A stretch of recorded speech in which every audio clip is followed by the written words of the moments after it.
It started with the sound of my own breath, sharp, uneven, scraping the back of my throat like I'd swallowed glass.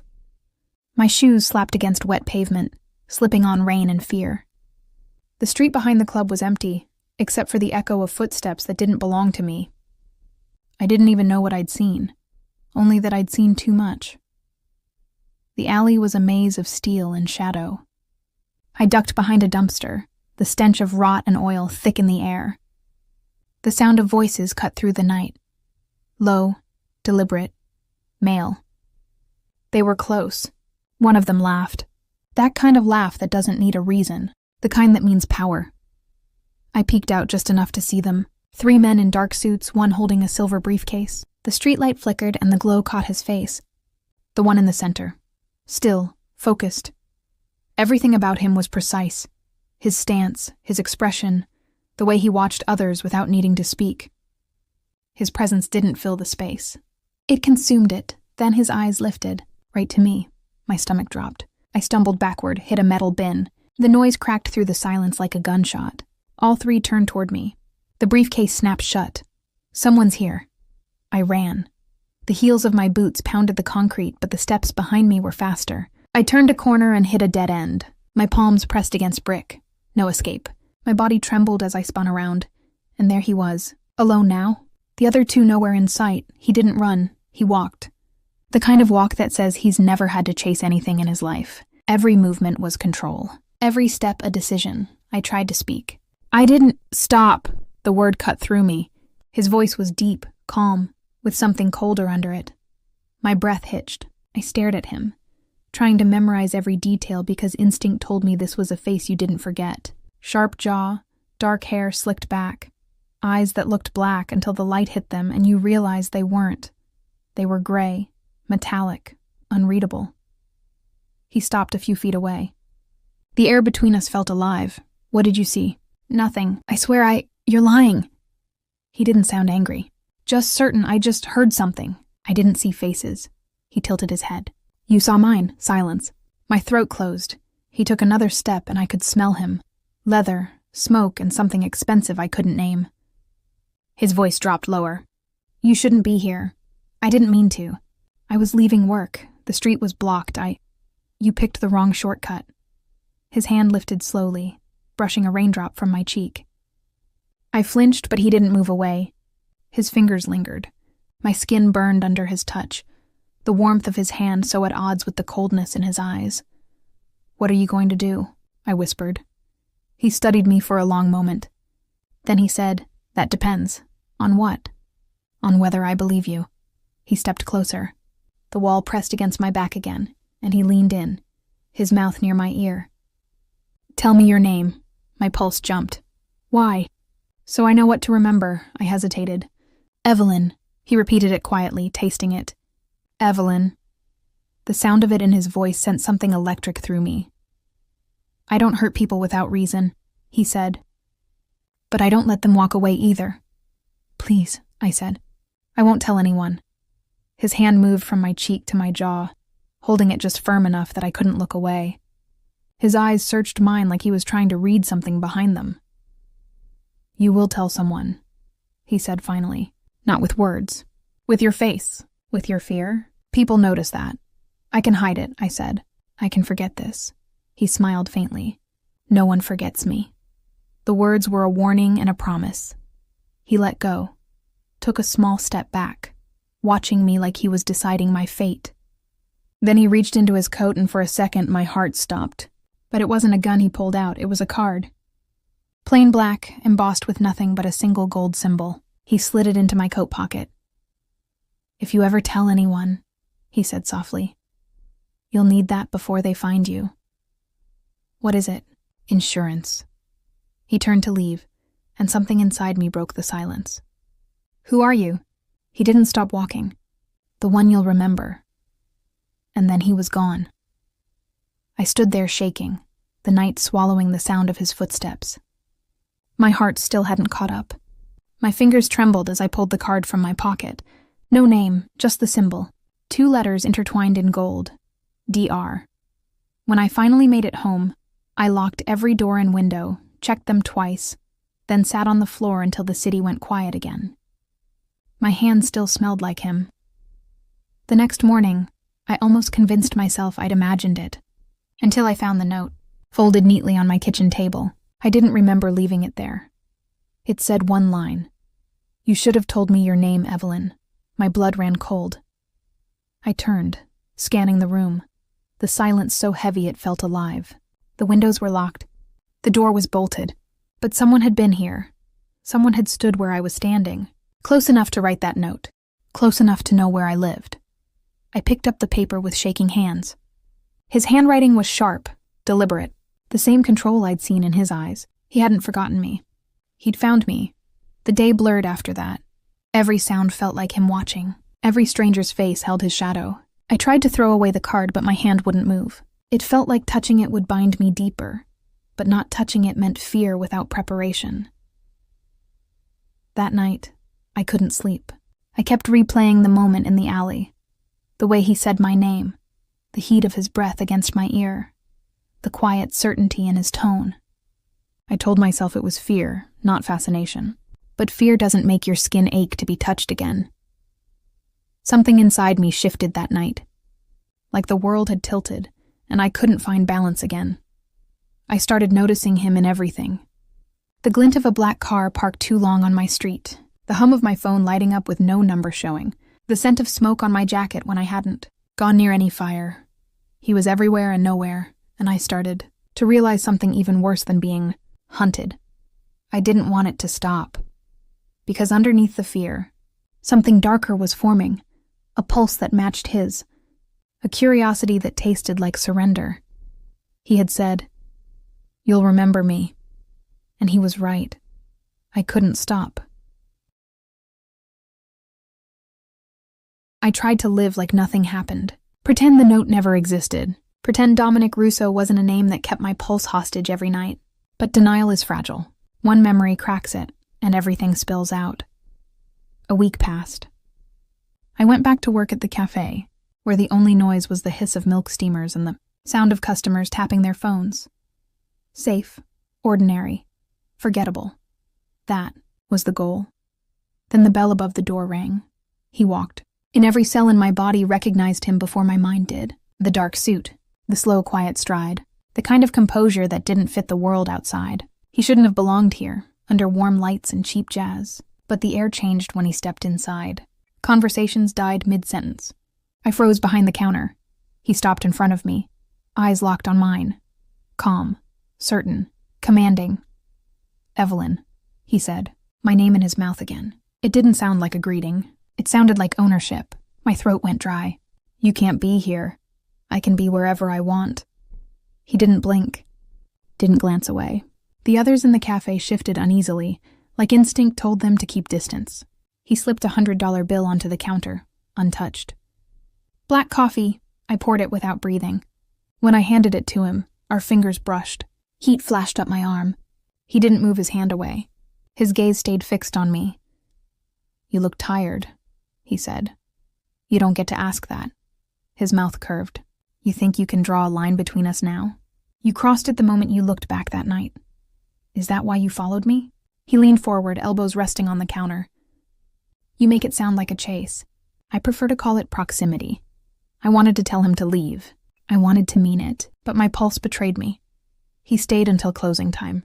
Never touched the coffee, just watched me. Every movement, every glance. When I finally stepped outside, the street was empty, or so I thought. His car idled across the road, black, sleek, tinted. The passenger window rolled down.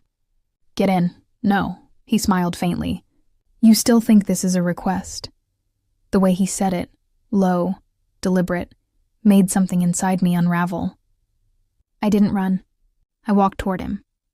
The door opened before I could reach for it. The car smelled like smoke and rain. He drove in silence, the city fading behind us. I didn't ask where we were going. I didn't need to. The stillness between us was its own language. He stopped at a house on the edge of the city. No lights around, just the hum of crickets and the metallic tick of the engine cooling. He stepped out first. I followed. My shoes sank into gravel. "Why am I here?" He turned, expression unreadable. "Because I can't stop thinking about you." That's not a reason. It's the only one that matters. He moved closer, stopping inches from me. His voice softened. You should have forgotten me. I gave you every chance, but you didn't. I tried to sound steady. You made it impossible. He exhaled slowly as if I'd proven his point. Exactly. Inside the house, the air smelled faintly of smoke and something old, like dust and memory. Minimal furniture, no photos, just empty space and silence. He poured a drink and handed it to me. I didn't take it. He didn't insist. I know what you're thinking, he said. That I'm playing with you. That this is control. Maybe it is. Then stop. He stepped closer. If I stop, you'll leave. That's the point. His voice dropped. It's not mine. The tension between us thickened, built from everything unsaid. He reached for my hand, tracing a finger along my wrist. Do you know what fear and want have in common? I didn't answer. They both make you forget who you are. He was right. Every time he looked at me, I couldn't remember who I was before him. The version of me that believed safety mattered. You can't fix what you break, I said. He smiled faintly. You're assuming I want to fix it. His fingers lifted my chin. The space between us vanished. The first kiss wasn't gentle. It was collision, control, surrender. My breath caught against his mouth. He didn't force it. He didn't ask. It just happened, inevitable as gravity. When he pulled back, his voice was quiet. You should hate me. Maybe I do, he nodded. But you're still here. That night, I didn't sleep. I sat in the corner of his room while he spoke to someone on the phone in another language. The tone was low, measured, but every syllable carried danger. When he hung up, he found me watching him. You shouldn't hear this side of me, he said. I already have. He came closer, crouched down, his face inches from mine. Then don't pretend you don't understand it. The next morning, he drove me home. No words. Just silence and the echo of everything that happened between us. But normal life was gone. Every place I went, I felt his eyes on me. Every night, my phone buzzed with messages from an unlisted number. Sleep. Lock your door. Sometimes you left your window open. He wasn't just watching. He was inside every choice I made. A week later, I followed the pull instead of resisting it. I went to him. His men let me through without a word. His office was dimly lit, quiet, with walls lined in books and a single window overlooking the city. He looked up from his desk, and for a moment, the mask slipped. He looked tired, human. You came back, he said. I never really left. He stood, walked to me, stopped just close enough that I could feel his breath. Say what you want from me. I don't know, I said. Yes, you do. I met his eyes. I want to understand you, he laughed softly. That's the most dangerous thing you could want. We didn't talk after that. Words weren't needed. His hand brushed the back of my neck, his touch both careful and commanding. He kissed me again. Slower this time, like he wanted to memorize how it felt. When he finally spoke, his voice was rough. You think I don't want to change, but you don't understand what it costs. Then show me. His eyes darkened. Be careful what you ask for. The next day, I saw the first crack in his world. A file left open on his desk while he took a call. I shouldn't have looked, but curiosity had already replaced fear. My name wasn't in it. My father's was. The paper listed dates, transactions, something coded, then a single word, eliminated. My pulse stopped. I stared until the letters blurred. My father had vanished years ago. No answers, no justice. Just gone. The phone call ended. I barely had time to close the file before I heard his footsteps behind me. Dominic's voice was quiet. You were never supposed to see that. My throat tightened. What is this? He didn't move. A mistake. You killed him. His silence confirmed it. Say it, I whispered. He finally met my eyes. Yes, the room spun. The world tilted off its axis. I wanted to scream, but the sound caught in my chest. He took a step closer. It wasn't personal. It was my father. His jaw clenched. He tried to destroy everything I built. I didn't know he was yours. I shook my head. You always know. His expression hardened. You wanted to understand me. This is who I am. I backed away, heart breaking in rhythm with my breathing. Then you were right. I should have forgotten you. He watched me walk toward the door. His voice followed, calm but heavy. You can't. I stopped. Watch me. He didn't answer. Just stared. Silent. Still. A man made of stone. I left the house without looking back. When I reached the street, my phone vibrated. A single message, don't run. It's not over. I looked up and saw his car waiting at the corner, headlights off, engine quiet, his silhouette visible behind the glass.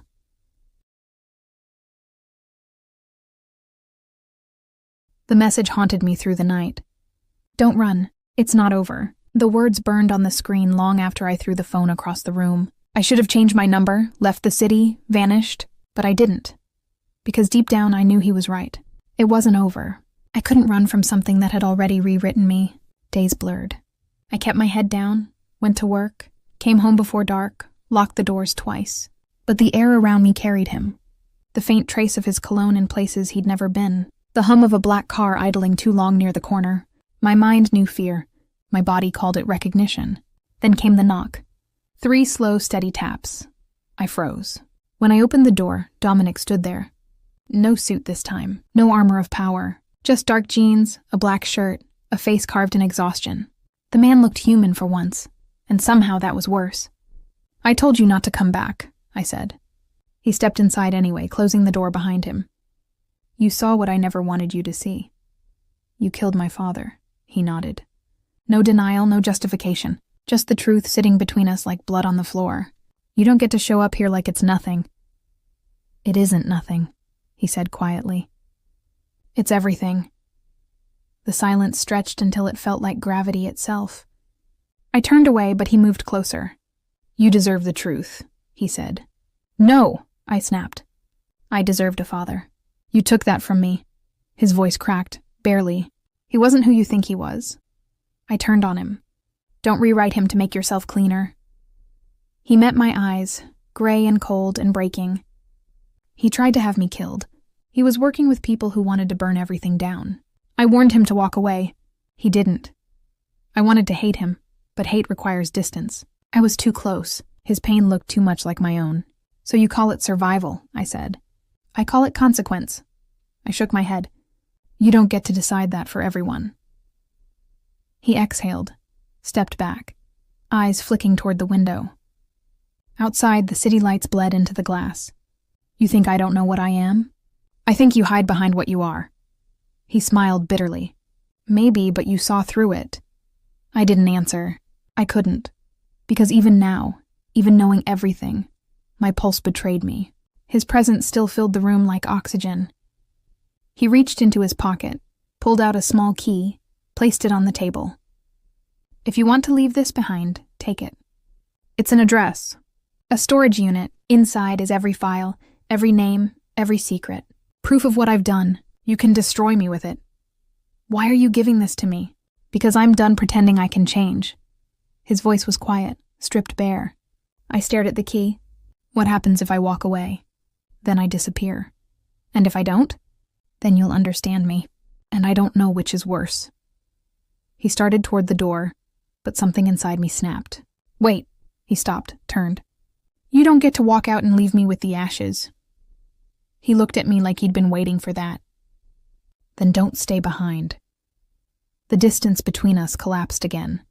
I crossed the room before I could think, my hands pressed against his chest, against the steady beat under skin that had done too much damage. I should hate you, I whispered. I know. But I can't. His hand came up, fingers threading through my hair, pulling me closer until there was no space left. That's what terrifies me, he said. The kiss wasn't forgiveness. It was ruin. Every breath burned. Every second was an admission of everything we couldn't undo.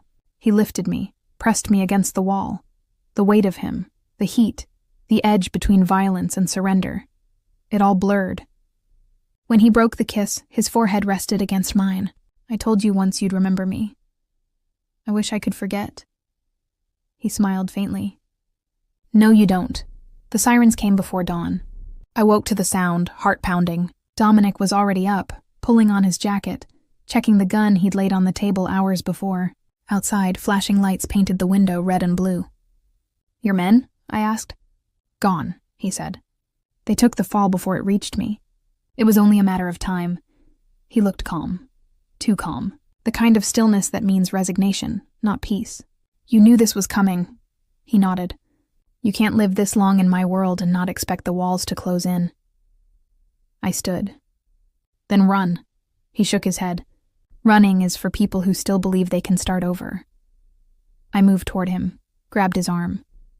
"You can." He looked at me then, really looked, and something broke across his face. "If I run, you'll never stop looking for me." "You think that's mercy. It's not." His voice softened. "Take the key, Evelyn, walk away. You don't owe me your ruin." I could barely breathe. "You don't get to decide what I owe." He smiled, small, broken. "You sound like me."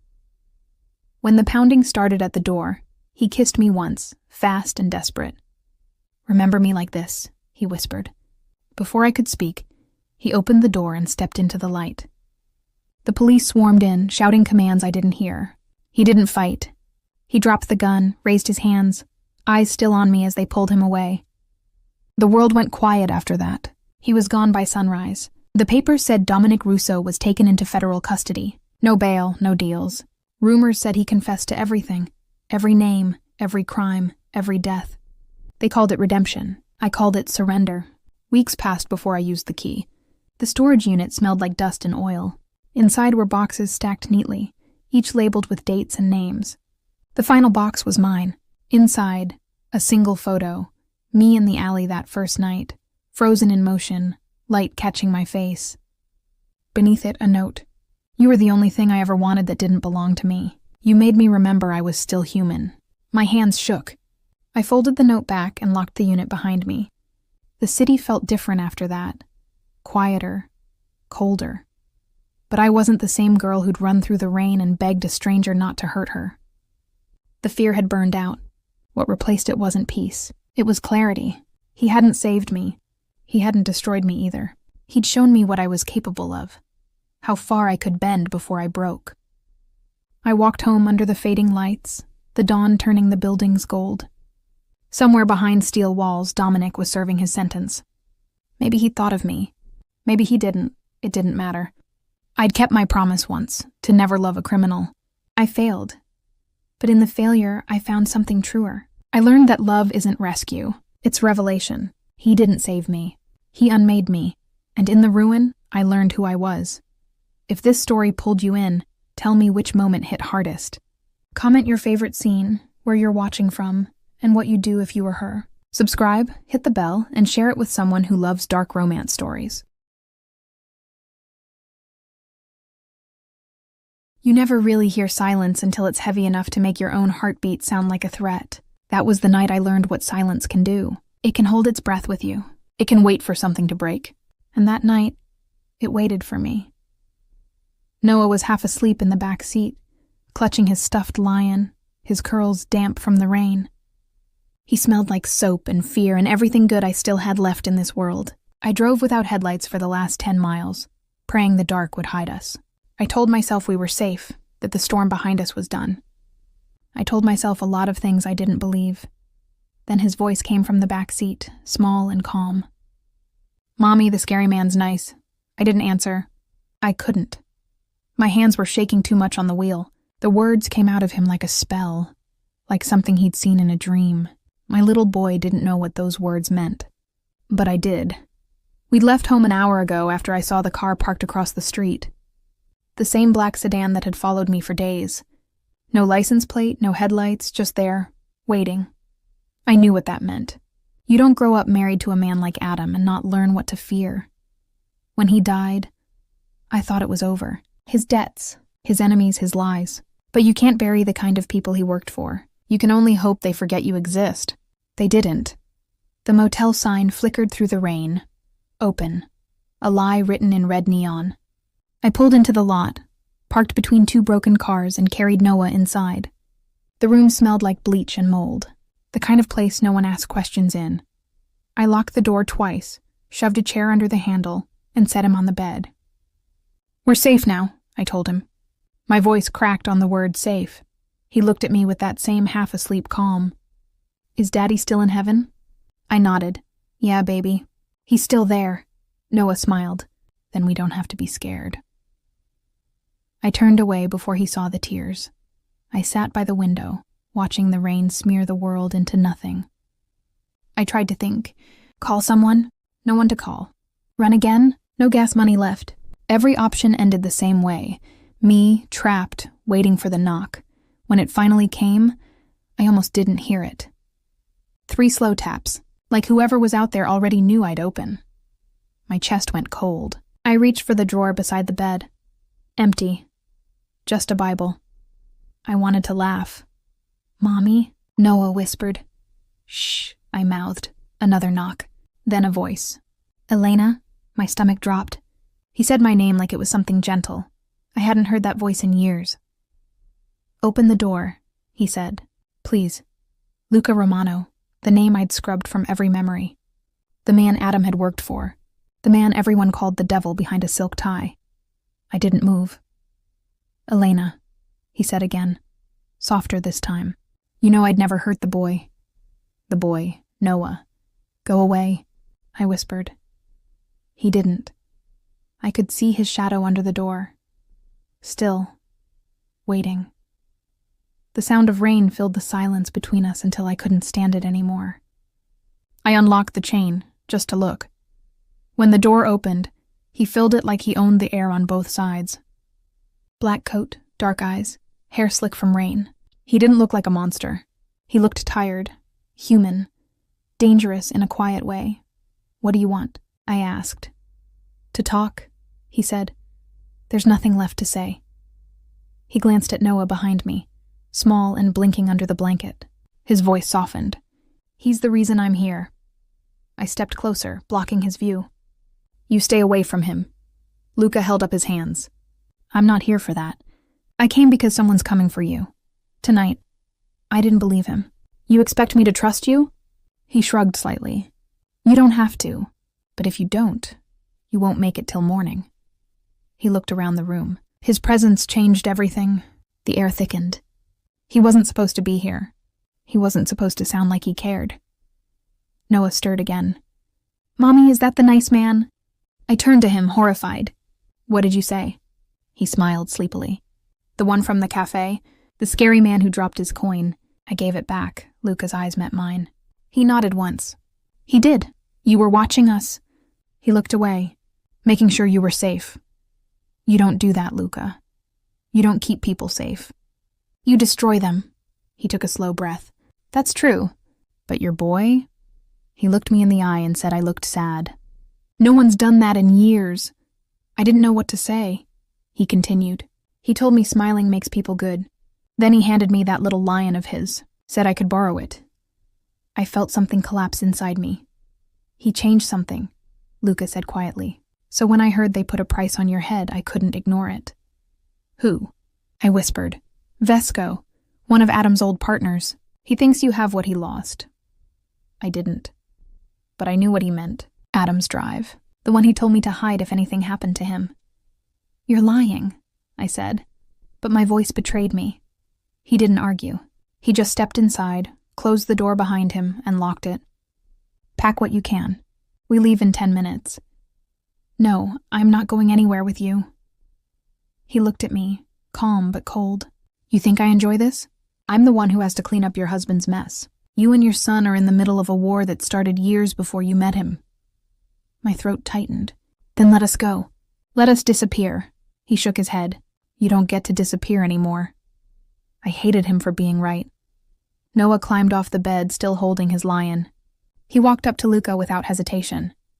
You came back. Luca knelt down to his level. Yeah, I guess I did. Noah held out the lion. You can keep it again. Luca took it like it was something fragile. Thanks, kid. Watching them felt unreal. The man I once saw order a man's death now looked like someone's lost uncle kneeling on a motel carpet. I whispered, Don't make him trust you. He looked up at me. I didn't. He decided that on his own. Then he stood. They'll find this place soon. I've got a car outside. I hesitated. If I go with you, what happens? You live. And if I stay? He didn't answer. The sound of tires screeching outside broke whatever space was left between us. Luca moved fast, pulling the curtain aside just enough to see. "Too late," he said. "What do we do?" He grabbed his gun, checked the chamber, and handed me a small key from his pocket. "Take him, back door. There's a black SUV. Driver's name is Marco. Go now." "What about you?" "I'll buy you time." "No, Luca." He cut me off. "Go." I froze, torn between instinct and disbelief. But then Noah tugged my sleeve. "Mommy, please." I took his hand and ran. Out the bathroom window, into the rain. The cold bit at my skin, but I didn't stop. We reached the back lot. The SUV was waiting, engine running. A man inside waved us over. I threw Noah in the back seat and climbed in after him. "Where's Luca?" the driver asked. "Inside." Then we wait. Gunshots cracked through the storm. Noah screamed, covering his ears. I held him close, whispering his name over and over, like that could keep him safe. Minutes passed. Then the door opened. Luca slid in, soaked and breathing hard, a smear of blood on his arm. He didn't look at me. Just said, "Drive." The car sped off. The rain swallowed the rest of the night. I turned to him. "You could have left." "I don't leave kids to die," he said. "You've left plenty of people to die." He met my eyes. None that called me nice. No one spoke after that. Noah fell asleep against my shoulder. The city lights blurred behind us. My mind wouldn't stop replaying that knock, that calm voice. That moment I thought I could hate him and found I couldn't, because somehow I knew this wasn't over. And the worst part, the part I'll never admit out loud, is that deep down, I felt safer with him than I ever did alone. That night, I realized my little boy hadn't been wrong. The scary man really was nice, and that was what scared me most.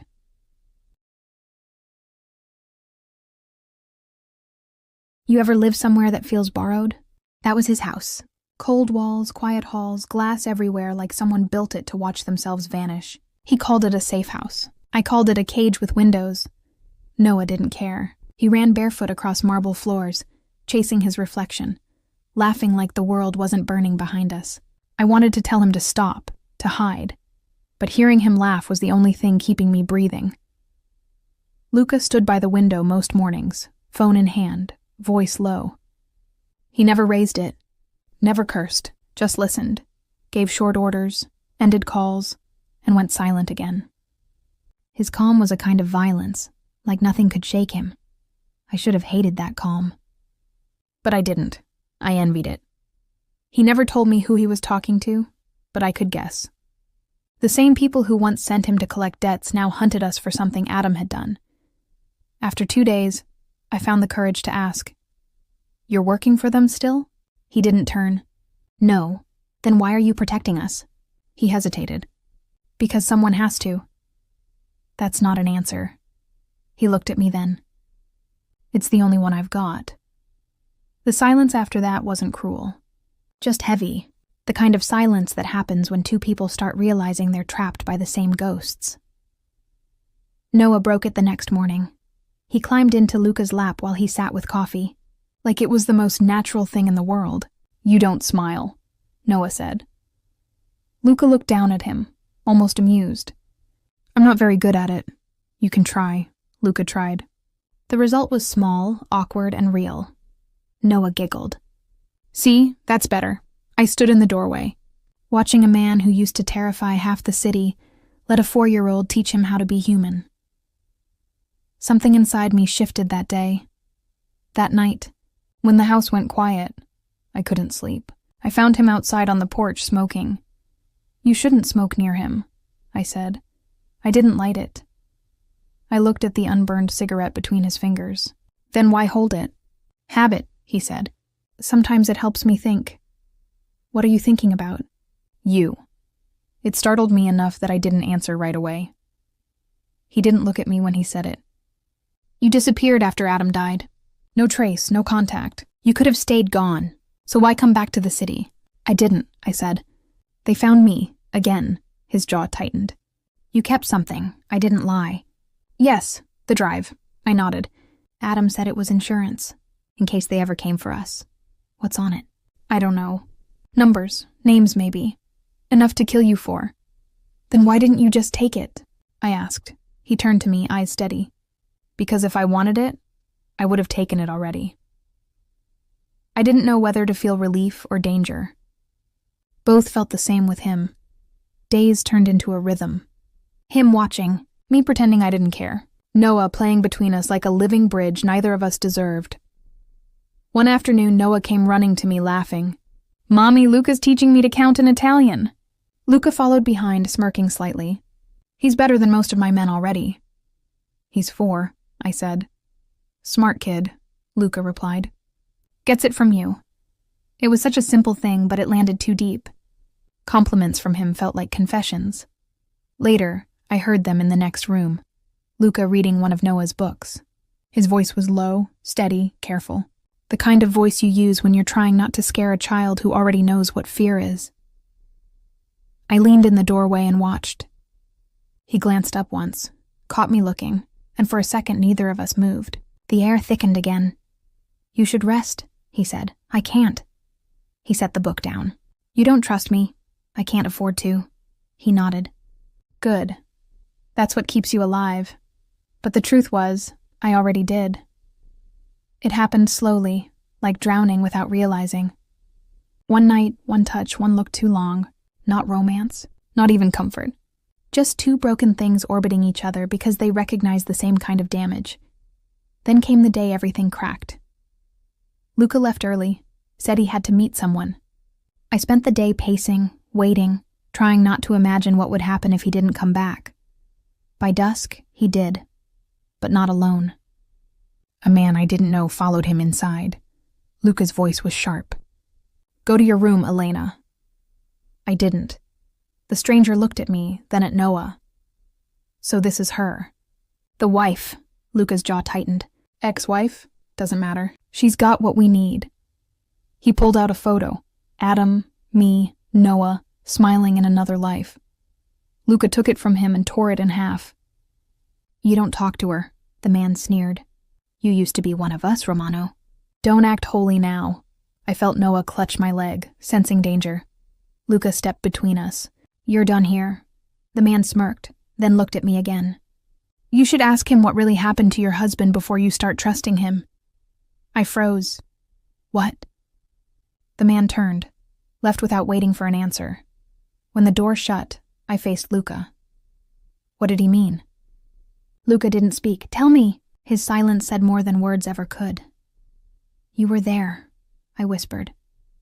He finally looked at me. "Yes." The room spun. "You killed him." "No." His voice broke for the first time. But I didn't stop it. I stepped back, shaking. "You protected his killers?" "I was one of them." I slapped him, hard. The sound cracked like a shot. He didn't move. "You don't get to protect us after that," I said. He didn't defend himself. "You think I don't know what I deserve?" Noah was crying. I pulled him close, glaring through tears. "Get out." Luca nodded once, quiet. "If I leave, they'll come back." "You know that." "I don't care." He looked at Noah, his voice barely a whisper. "He called me nice, remember? Don't make me prove him wrong." He walked out before I could reply. The house felt colder after he left. Noah cried himself to sleep. I sat by the window till dawn, holding the drive in my hand, wondering if I should destroy it, wondering if I'd just sent away the only man capable of keeping us alive. Hours later, the front door creaked. I turned, heart stopping, then saw him stumble in, blood down his arm, shirt torn. "They found us," he said. "We have to move." I didn't move. "You can hate me later," he said. "But right now, if you stay, he dies." That was all it took. I grabbed Noah, ran for the car. We didn't speak until we were miles away. The world outside blurred into streaks of light and fear. He was pale, gripping the wheel, eyes fixed ahead. "I tried to make it right," he said quietly. "That's why I stayed alive. I wanted to fix what I broke." I didn't answer. "You don't have to forgive me," he said. "Just don't let them win." I looked at him, at the blood drying on his sleeve, at the exhaustion carved into his face, and for the first time, I saw what he really was. Not a monster, not a savior, Just a man trying to rewrite the ending of a story he ruined. Noah stirred in my lap, sleepy. "Are we safe now?" Luca glanced at him in the mirror. "Almost. Will you still be nice?" Noah mumbled. Luca smiled faintly. "I'll try." Then he looked at me. "I need to tell you something before it's too late." "What?" He opened his mouth, then froze. Headlights appeared behind us, too close. He pressed his foot down, voice low. "Hold on." Gunfire shattered the back window. Noah screamed. I threw my arms around him, glass cutting into my skin. Luca swerved, cursed, fired back. The car spun. Tires screaming. Then silence again. Heavy. Crushing. Smoke. Blood. Stillness. His voice came through it, rough and fading. "Get him out. Don't look back." I tried to pull him, but he pushed me away. "Go." His eyes met mine one last time. "This is how I fix it." Then everything went dark. When I woke up, Noah was safe beside me in the grass. The car was gone. Luca was gone. The night was still. That was the last time I saw him alive, or so I thought. They say time heals everything, but I learned it doesn't heal silence. It just teaches you how to live inside it. 3 months passed before I could say Luca's name without shaking. 6 before I could sleep without listening for engines outside. Noah still asked about him sometimes. "When will the scary man come back?" He'd say, eyes hopeful, voice too soft for the truth. I'd smile, kiss his forehead, and say, "He's helping people now." It was a lie that sounded close enough to heaven. We moved again.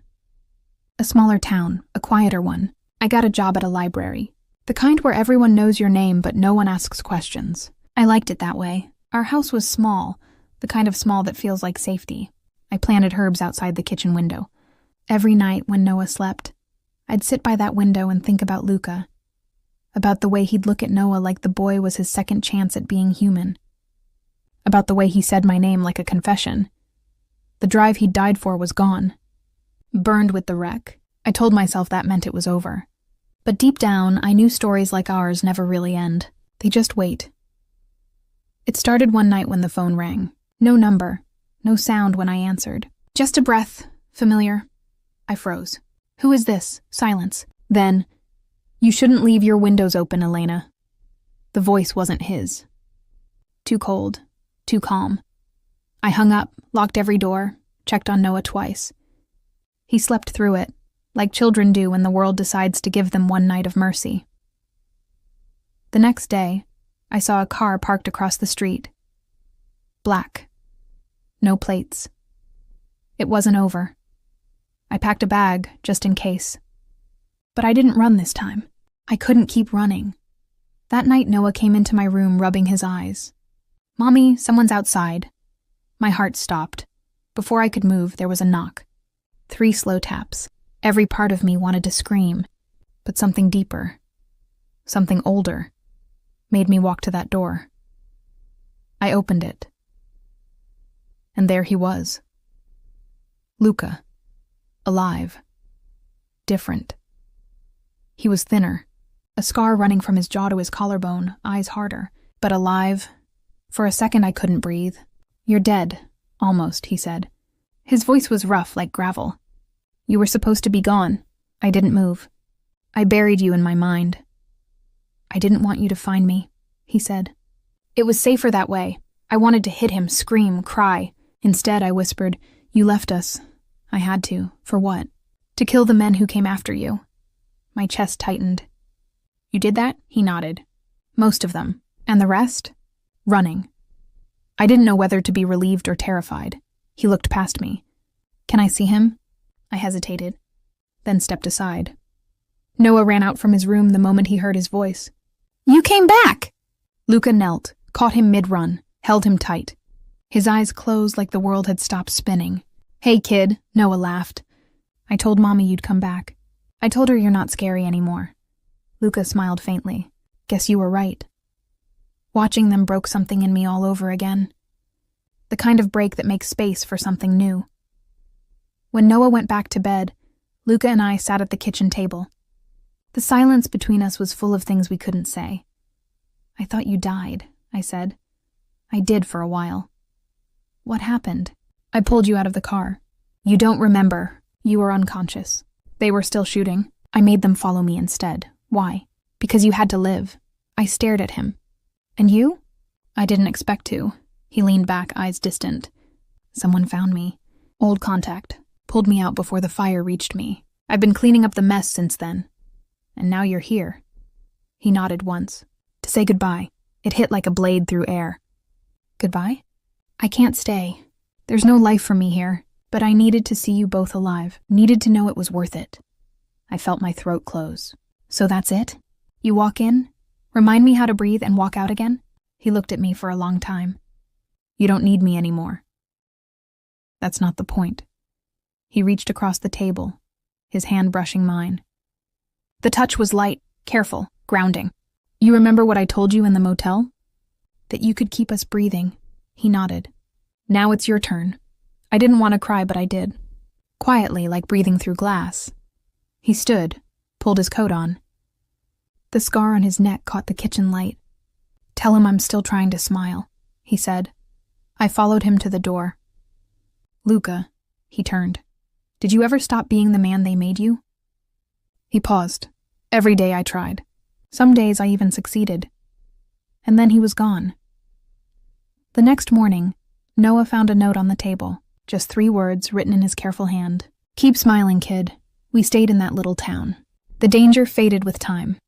People stopped whispering my name. The nightmares came less often. One night, months later, I found myself driving outside town. No reason, just a pull I couldn't explain. The road led to a hill overlooking the valley. Wind carried the smell of rain. There was a single grave marker there. No name. Just a lion carved into the stone. Noah's lion. I sat beside it till the sun rose, and for the first time, I didn't cry. Because I realized something. Love doesn't end with death. It just changes shape. It becomes the air you breathe when you're finally free. When I got home, Noah was waiting by the window. He smiled when he saw me. Did you see the scary man? I nodded. Yeah, he's not scary anymore. Is he smiling now? Yes, I said. He is. Life went on, slowly, quietly. I learned to laugh again, to read bedtime stories without my voice breaking, to live without looking over my shoulder. Sometimes, late at night, when Noah's asleep, I still talk to him. Not in prayers, just in whispers. The way you talk to someone you know is still listening.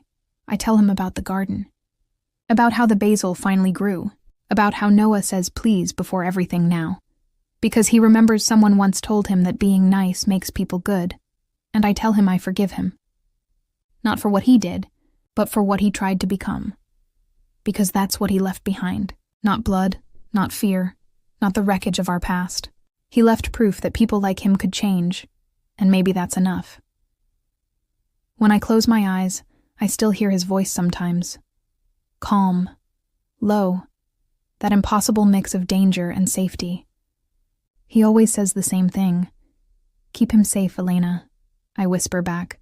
I will. Then I sleep. Deeply. Because the story that began with a knock and a promise ended exactly where it needed to. Here. In a small house, with the sound of a child's laughter filling the air, and a quiet truth I'll carry until I die. My little boy once said the scary man was nice. He was right. And now, when Noah smiles, I see Luca in him. The same gentleness he never got to keep for himself. That's how I know he's still here. Not haunting us, protecting us, and maybe somewhere out there, he finally found what he was chasing all along. Peace. If this story held you till the end, tell me which moment hit hardest. Comment where you're watching from. Hit subscribe, tap the bell, and share it with someone who believes love can survive the fire. It started with a mistake, or maybe a temptation. I was working night shift at the state correctional mailroom, where the lights never changed and everything smelled faintly of bleach and lost time. Envelopes stacked like unfinished stories. Most nights I didn't even look at the names. I just sorted, stamped, sealed, and forgot until I saw that letter. Thick, expensive paper, Handwritten, no return address. The ink, dark, deliberate, controlled. The name scrawled across the front, Aiden Cross. The cell block number beneath it had been scribbled out, rewritten, then circled twice. Something about that small act, someone trying to reach him badly enough to get it right, made me open it.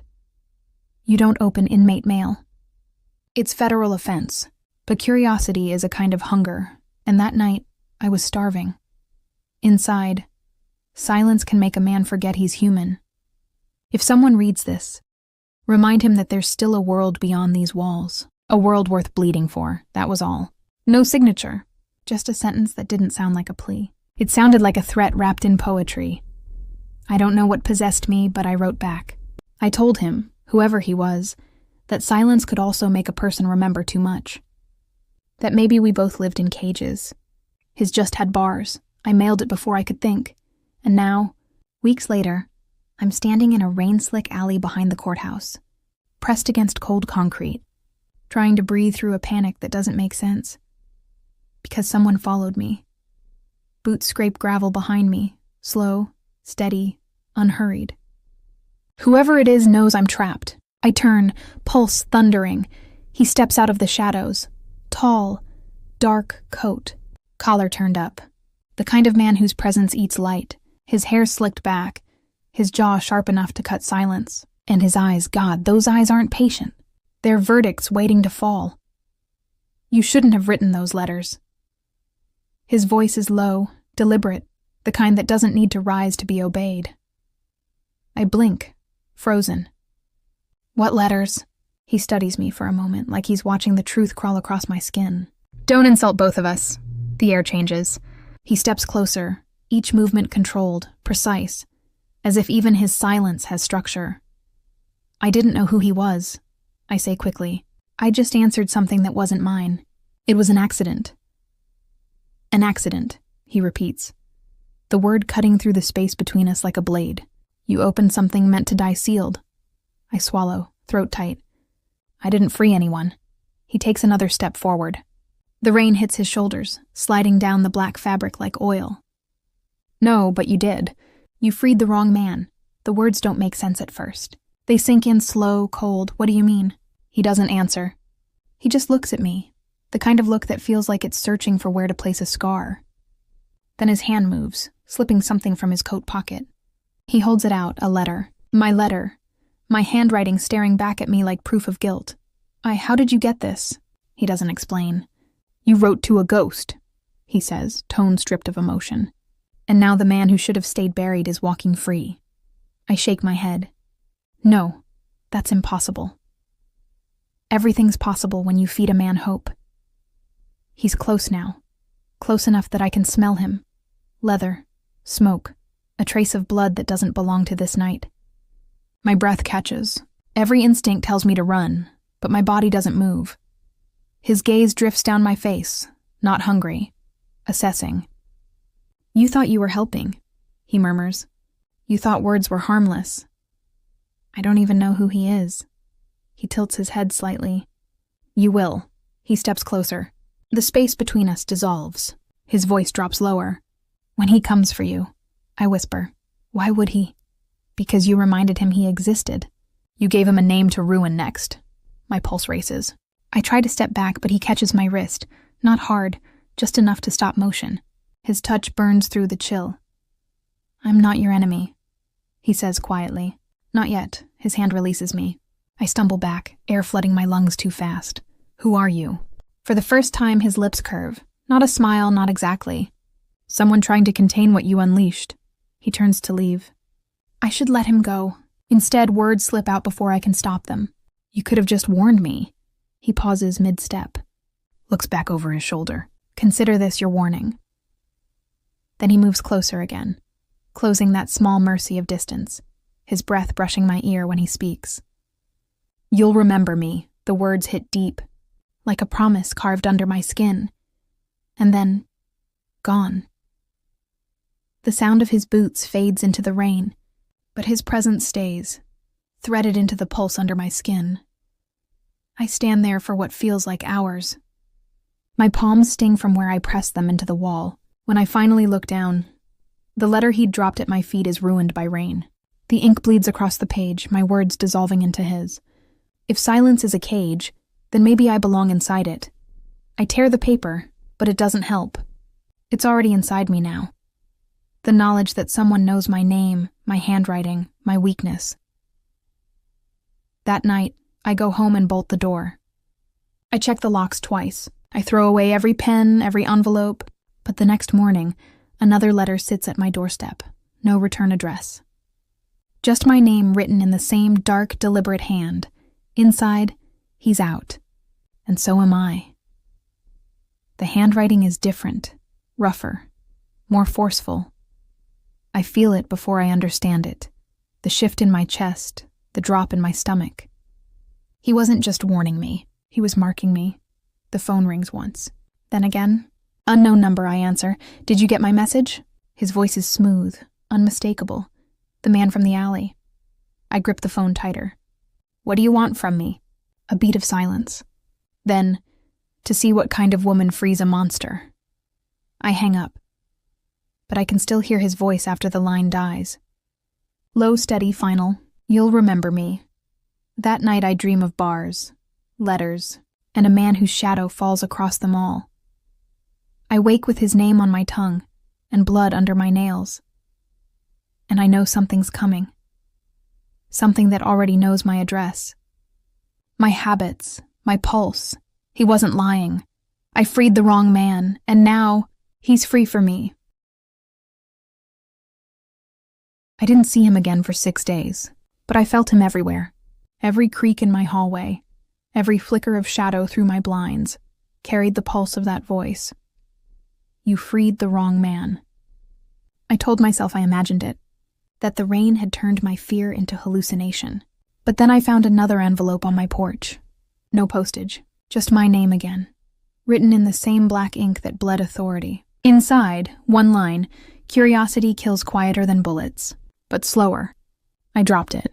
My hands shook so hard the paper tore. By the time I drove to the police, I couldn't explain anything that didn't make me sound unhinged. I told them about the mailroom, the letters, the prisoner, the man in the alley. They said there was no record of any inmate by that name, Aiden Cross, and no release from that facility in the last 6 months.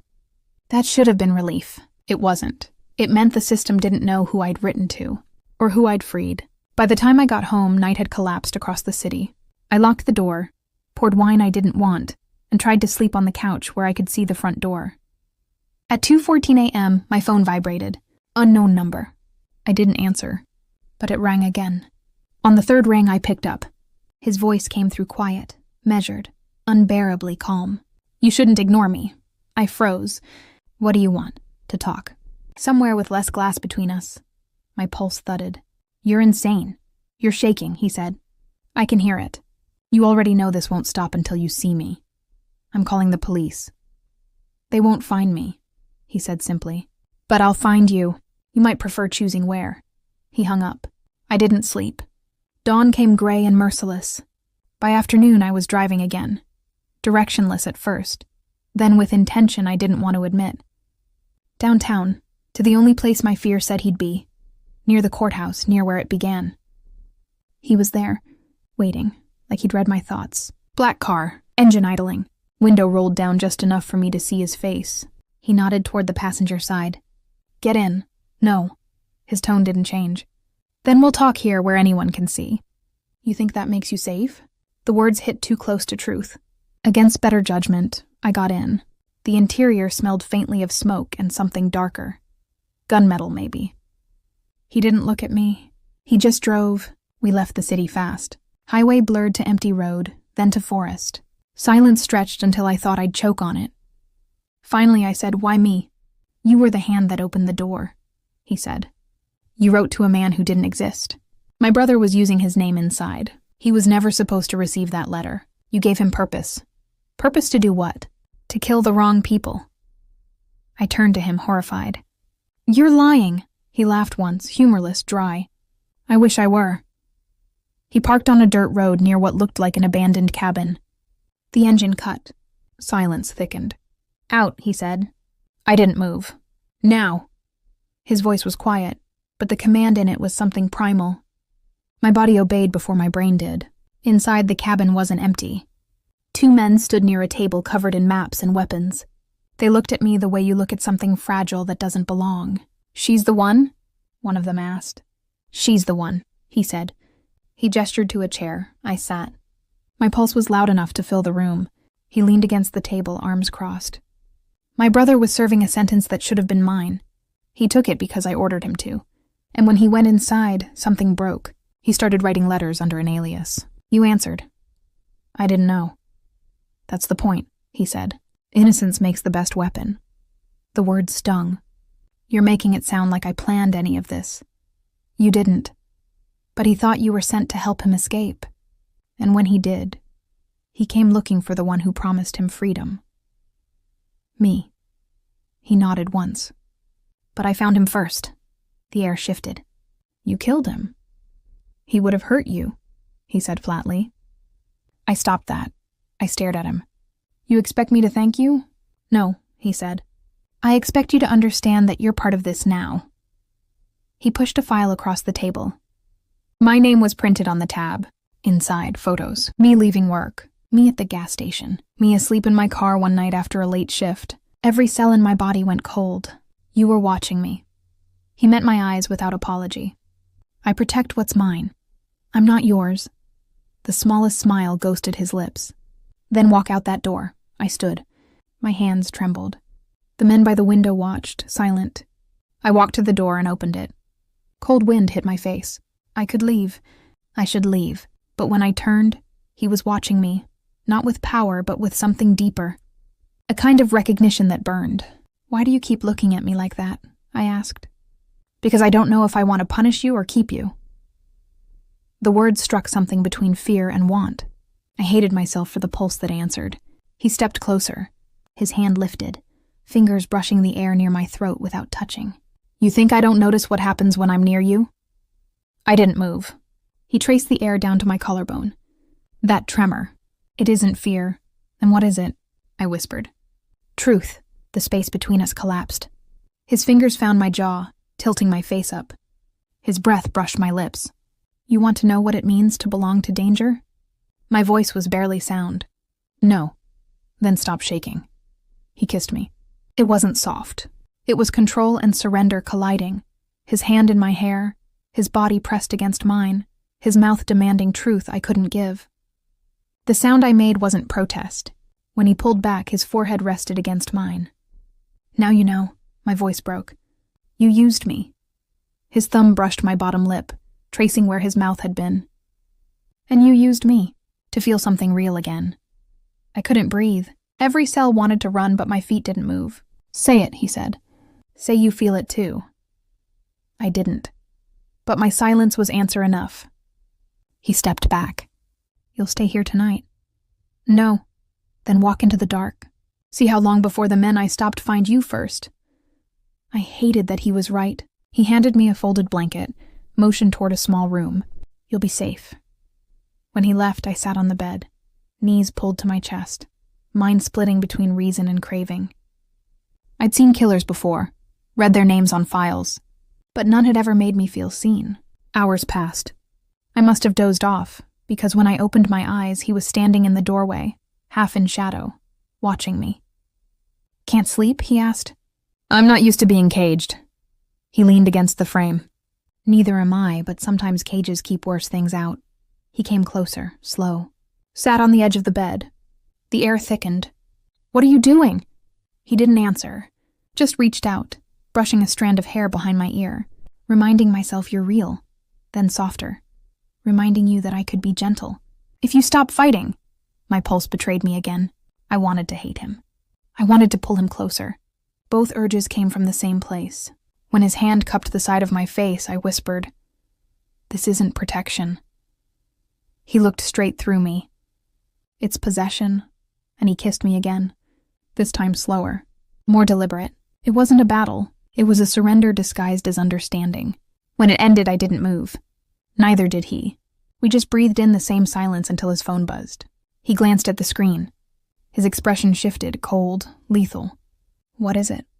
He stood, grabbed his gun, checked the chamber. Someone found the letters. What letters? The ones you wrote. The originals. Where? He looked at me and the softness vanished. In my brother's cell. So? So whoever has them now knows your name, and mine. He moved fast, grabbing his coat. Pack what you can. We're leaving. Leaving where? He didn't answer. I grabbed his arm. Tell me what's happening. His eyes met mine, controlled, unreadable, almost tender. You wanted to know the truth, didn't you? He leaned close, voice low, dangerous. The truth is, sweetheart, once you write to the devil, he doesn't just read. He writes back. He opened the door. Night wind howled through it. Move, he said.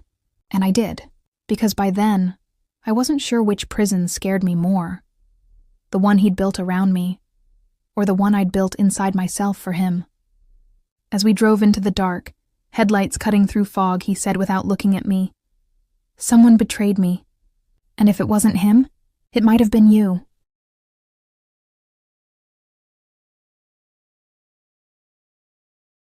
He drove all night.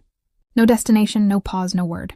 Only the road, the hum of the engine, and that silence that pulsed like an unspoken sentence. When dawn broke, the world outside the windshield looked dead. Gray fog, skeletal trees, nothing human for miles. He finally stopped at an abandoned motel, its sign broken, the word vacancy half hanging by a wire. He cut the engine, leaned back, and closed his eyes. We'll stay here. I stared ahead. You still think I betrayed you? He didn't open his eyes. I don't think. I verify. Something in me snapped. You pulled me into this. You watched me, threatened me, made me complicit in a world I didn't even know existed. And now you want to blame me. He turned his head slowly, his gaze calm, surgical. You wrote the first letter. Silence dropped like a blade. He stepped out of the car. I followed, because I didn't know what else to do. The cold bit into my skin. Inside, the motel smelled of rust and mold. He swept it once with his gun drawn, then nodded toward a corner room. We'll use that one. I dropped my bag and sat on the floor, exhausted. He paced, phone in hand, muttering orders to someone I couldn't hear. The words came clipped, military. Search the prison records again. Every letter in and out. I want to know who leaked them. He hung up, turned to me. They found 2 more envelopes. Different handwriting. Someone was copying yours. I looked up. So it wasn't me. He studied me for a long time. Maybe. He walked closer. His voice lowered. But if it wasn't you, then you're the bait. My stomach turned. For who? The people who wanted my brother out. The ones who started this. He crouched in front of me. They used your kindness, your guilt, your need to fix something broken. You were a perfect choice. My throat tightened. Why? Because you believed words could save people. He smiled faintly. That's what gets them killed. He stood, looked out the cracked window. They'll come here. They always do. When they do, you'll see the truth. I watched him load his gun with slow precision, each click deliberate. His calm terrified me more than his rage ever could. When night came, we barely spoke. He sat near the window, eyes fixed on the dark. I tried to sleep, but the floor felt alive with tension. At 3 a.m., headlights cut across the wall. 1 car, then another. He rose. Stay down. I crawled behind the bed, heart hammering. Outside, the crunch of boots on gravel. Then voices. Muffled, low, dangerous. He glanced at me once, finger to his lips. Then he moved, silent, practiced. 1 shot cracked through the air. Then another. Screams. I pressed my hands to my ears, breath shallow. The sound of glass shattering. Then silence. When it was over, he walked back inside, gun still warm, blood on his sleeve. They're not coming back, he said. I stared at him, shaking. You killed them. They came for you? I didn't ask for this. You wrote for it, he said quietly. I stood, pushed past him. Stop saying that like I wanted this. He caught my arm, gripped tight but not cruel. You don't understand what you started. Those letters weren't random. You wrote to a ghost. Someone made sure they reached the wrong cell. That's how they found me. I yanked free. Then tell me who they are. His voice dropped to a whisper. A faction of my own organization. They wanted my brother out because he'd trade my name for freedom. So they used me. Yes. Then what now? He looked at me, something raw in his eyes. Now I finish it. He handed me a phone. You'll drive to the next town. Call the number saved as E. Tell him you're safe. I'm not leaving you. His tone sharpened. You don't have a choice. I'm done following orders. That stopped him. He stared, as if seeing me for the first time not as a mistake, not as a pawn, but as resistance. Then stay, he said quietly. But understand, when this ends, there's no world for us. I'm not asking for one. He looked at me, long enough for the air to shift again. The distance between us felt electric, inevitable. He stepped closer. You should hate me. I do. Then why are you still here? I didn't answer. The silence said everything. He reached out, fingers brushing my jaw again, but this time his hand trembled. You shouldn't make killers feel human. Then stop looking at me like you are. He kissed me again. Not the violent kind this time. Slower, almost mournful. His hands shook when they touched me. The taste of smoke and blood and regret blurred into one. When he pulled away, his eyes were wet. You make it harder to be who I have to be. He turned before I could speak, walked out into the cold dawn. I followed him outside. The cars were gone, bodies hidden under tarp. The world looked still again, too still. Then a gunshot split the quiet. He fell forward, hand clutching his side. I screamed before I could think, ran to him, dropped to my knees. Blood pooled fast. A man stepped out from behind a car. Tall, clean suit, cold smile. Took you long enough to find her, he said. The name hit me like ice. E? He smirked. Elias, the man you were supposed to call. I looked down at Aiden. He was trying to stand.